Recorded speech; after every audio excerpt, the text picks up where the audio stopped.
Internet, what's up? This is Rod from TechGuysSmartBuy.com, and today we're here checking out the Galaxy S7 and S7 Edge. Well, this is the S7, this is the S7 Edge, and we spent a great deal amount of time with it. This actually came before the 10, but the 10, priorities, so this got pushed to the back, and now we're talking about these now.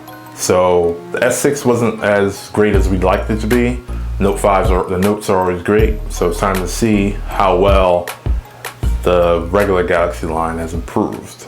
So refinement is a word that I would use to describe these guys. So the only real differences between these two guys is that this is the S7, 5.1 inch display. This is the S7 Edge with a 5.5 inch curved display.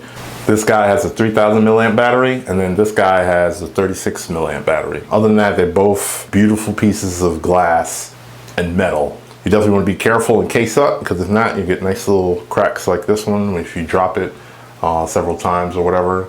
The S7 is a great mesh of what Samsung did with the S5 and the S6. So they brought back a beautiful design with S6, but they also added micro SD slot expansion and then IP68 dust and water resistance from the S5. So you merge those two together, you got these guys. Samsung with their Quad HD AMOLED displays are pretty much the top of the line, the top tier. They're kind of unparalleled. They're good enough to be the standard for high resolution panels. You get great colors, not too saturated, but a little bit saturated, clarity, and good superb viewing angles. The only gripe is that they have a new on-screen display feature. That's probably part of the software. It's kind of useless right now, but it has been opened up to developers, so hopefully they can make something cool out of it. Because right now all you can do is see calendars, missed calls, and time, and then like maybe a image just floating. So I mean, it doesn't kill the battery, but it doesn't really serve any much purpose either. This time, instead of whipping out their own Exynos processors, this time they went back to Qualcomm. Now they have the Snapdragon 820 processor, which will probably be on every Android device this year, which is a good thing. That coupled with 4 gigs of RAM. So it zips in and out of apps with a breeze, handles gaming and streaming media with no problem. The battery life in regards to the S7 with the 3000 milliamp battery, it's pretty much superb. I get around 8 to 10 hours on average. The time I use my phone lightly is on the weekend, so Monday through Friday is pretty heavy. So 8 to 10 hours is pretty good. Like the moderate gets you 10 to 14 hours of juice on a single charge.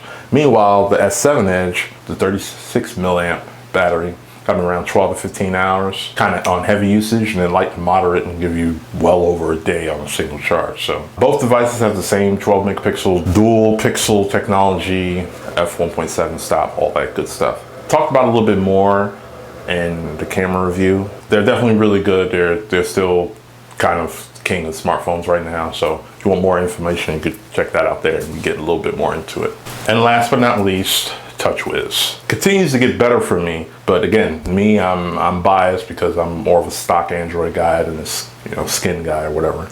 You still have the non-alphabetized app drawer, multi-window abilities, one-handed mode, and Samsung's take on Flipboard. On the S7 Edge, the Edge panels are a bit more useful, and now you have the options for add the weather, CNN News, apps, their favorite apps, stocks if you got investments, sports scores, and a bit more. I still don't use it for me, but for other people that might be just the thing to make you get it. Even if you don't, it has a bigger battery, so you can spare the money. Lean toward the S7 Edge. What is pretty new and interesting is the new game launcher that activates when you're playing a game. You can shut off alerts from all the other notifications from the device, so you can just focus on gaming. You can take screenshots, record video, and a bit more. So that I think is cool, that I don't think a lot of people have talked about. So definitely job well done, Samsung, with that one. So we give the Samsung family an A+. They pretty much represent the best Android has to offer right now, as far as battery life, camera, and performance. Everything else is the devil's in the details, so that will sway your preference. Although I prefer this guy, the S7 Edge, to the S7 because it's bigger screen, bigger battery life.